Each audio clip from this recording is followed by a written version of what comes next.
Hello and welcome students to our online class.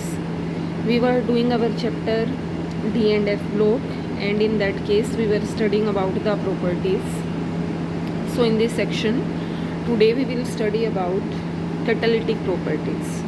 देखिए जो transition metal atoms हैं या जो भी कंपाउंड्स हैं इनसे फॉर्म होते हैं they generally form catalytic properties.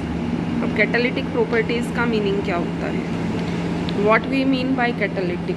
Catalyst means जो किसी भी रिएक्शन के अंदर ऐड करके if it speed up the reaction, अगर वो रिएक्शन की स्पीड को इंक्रीज़ कर दे then we can say that will act as catalyst. जैसे बहुत सारे जो भी ट्रांजिशन मेटल्स हैं वो कैटलिस्ट की फॉर्म में वर्क करते हैं. जैसे वेनेडियम, वेनेडियम का जर्नल जो हम सिंबल लिखते हैं वी है, तो vanadium V2O5 means vanadium pentoxide की फॉर्म में यूज़ होता है कॉन्टैक्ट प्रोसेस जो हम किसके लिए यूज़ करते हैं? For manufacture of sulphuric acid. Okay.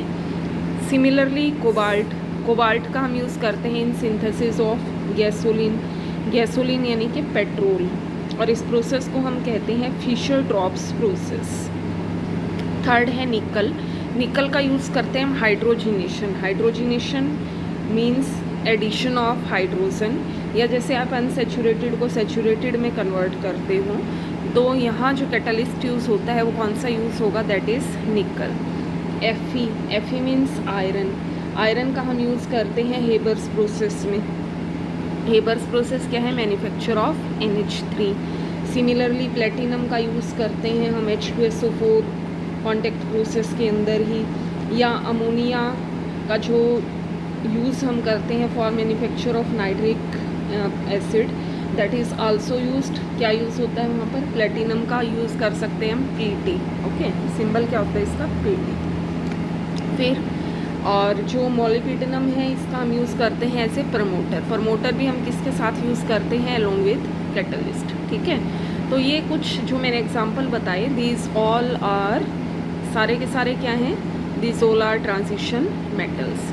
अब देखिए कैटालिटिक प्रॉपर्टीज़ क्यों शो करते हैं? क्योंकि हमें पता है जो catalytic property transition metals elements show करते हैं वो it is only due to presence of unpaired electron. क्योंकि इनमें क्या प्रेजेंट होते हैं? अनपेयर्ड का मतलब क्या है? जो पेयर ना बना सके. ओके. तो अनपेयर्ड इलेक्ट्रॉन प्रेजेंट होते हैं कहाँ? डी ऑर्बिटल के अंदर. क्योंकि हम ये पढ़ते ही आए हैं स्टार्टिंग से, जो ट्रांजिशन मेटल्स होते हैं एक्चुअली वो क्या हैं? जिसमें डी ऑर्बिटल प्रेजेंट होते हैं. अब देखो यहाँ अनपेयर्ड का मतलब क्या है? अनपेयर्ड का मतलब है वो आसानी से एब्जॉर्ब कर सकते हैं और री एमिट. देखिए यहाँ लिखा ना मैंने री एमिट का मतलब एब्जॉर्ब करने के बाद दोबारा वापस भेजना.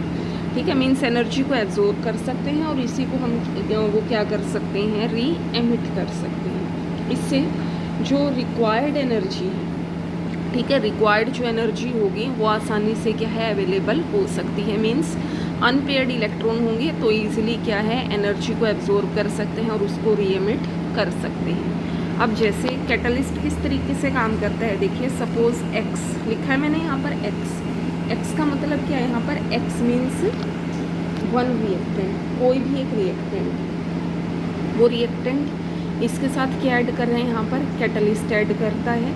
ठीक है. रिएक्टेंट के साथ कैटलिस्ट ऐड करता तो X dot reactant means reactant के साथ कैटलिस्ट ने एक प्रोडक्ट बना दिया. ओके. एक्टिवेटेड कम्प्लेक्स हम जिसको कहते हैं, एक्टिवेटेड कम्प्लेक्स.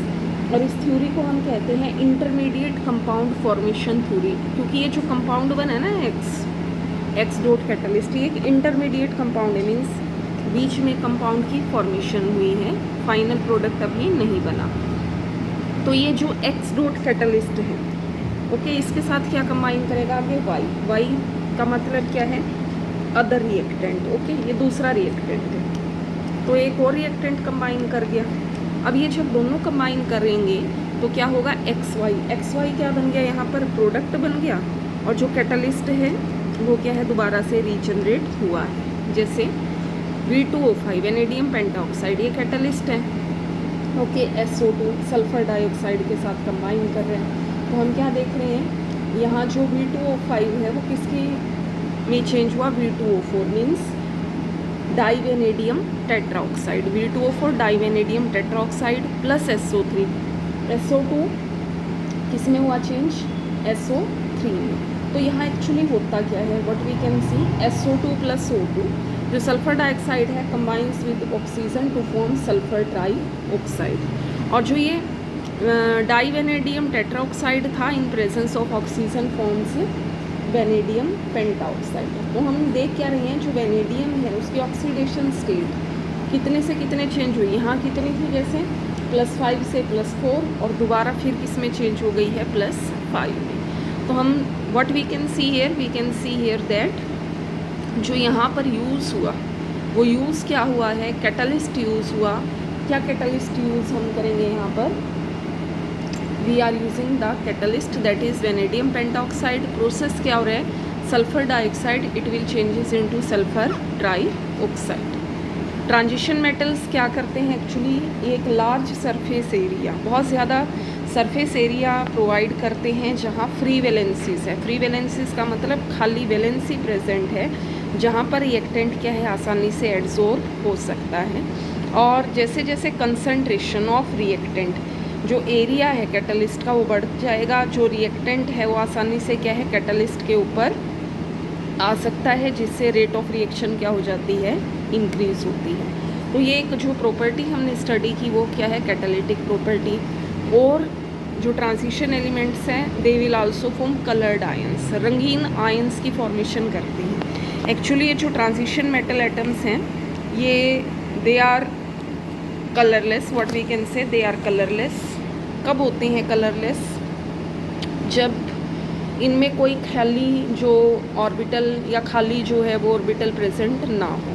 बट अगर देर आर एम्प्टी, कुछ खाली ऑर्बिटल प्रेजेंट है तो ये शो करते हैं किस चीज़ को, कलर को, किस किस स्टेट में, सॉलिड स्टेट में भी और एक्वस स्टेट में भी। एक्वस का मतलब क्या होता है, aqueous means addition of water. Okay, जैसे देखिए यहाँ पर कलर क्यों होता है, why the ions they are coloured. Colour is actually due to presence of incomplete D subshell. जो कलर होता है एक्चुअली होता है इनकम्प्लीट, अगर डी सबशेल क्या हो, इनकम्प्लीट हो।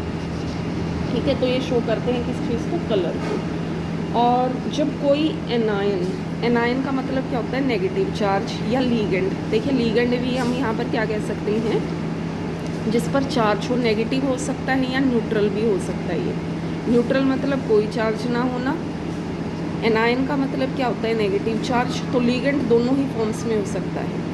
अप्रोच द ट्रांजिशन मेटल, जब कोई लीगेंड या एनायन किसी ट्रांजिशन मेटल के पास आता है तो ये जो डी ऑर्बिटल है ये दो सेट में ब्रेक हो जाता है। दो सेट कौन कौन से हैं, T2G एंड EG। ओके, आप ये देख रहे हो यहाँ डी ऑर्बिटल 5 है, सबका एनर्जी लेवल बराबर है। पर जैसे ही मान लीजिए इनके पास मेटल एटम या एनायन या लीगेंड अप्रोच आता है किसी ट्रांजिशन मेटल के पास, तो जो डी ऑर्बिटल हैं इनकी एनर्जी एक जैसी नहीं रहती, वो दो ऑर्बिटल में स्प्लिट हो जाती है, T2G लेवल और EG। T2G में कौन से है, DXY, DYZ, DXZ, और EG में क्या है, DX2, Y2 and DZ। So what we are studying that these d orbitals actually, जो d orbitals हैं वो एक ही एनर्जी लेवल पर प्रेजेंट नहीं होते, दे विल स्प्लिट, वो स्प्लिट कर जाते हैं दो एनर्जी लेवल्स पे। दो एनर्जी लेवल्स मैं बता रही हूँ आपको कौन कौन से हैं, that is T2G and EG। अब देखिए T2G और EG क्या है, अगर एनर्जी इक्वल होती है सभी डी ऑर्बिटल्स की, देन दैट इज़ दिस।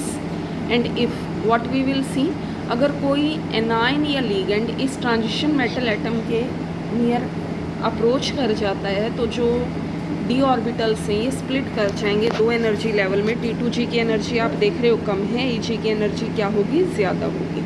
तो इस स्प्लिटिंग को हम क्या कहते हैं, it is known as crystal field splitting. Electron jump करेंगे, कहाँ से कहाँ जंप कर रहे हैं, लोअर एनर्जी लेवल से कहाँ पर, हायर एनर्जी लेवल पर।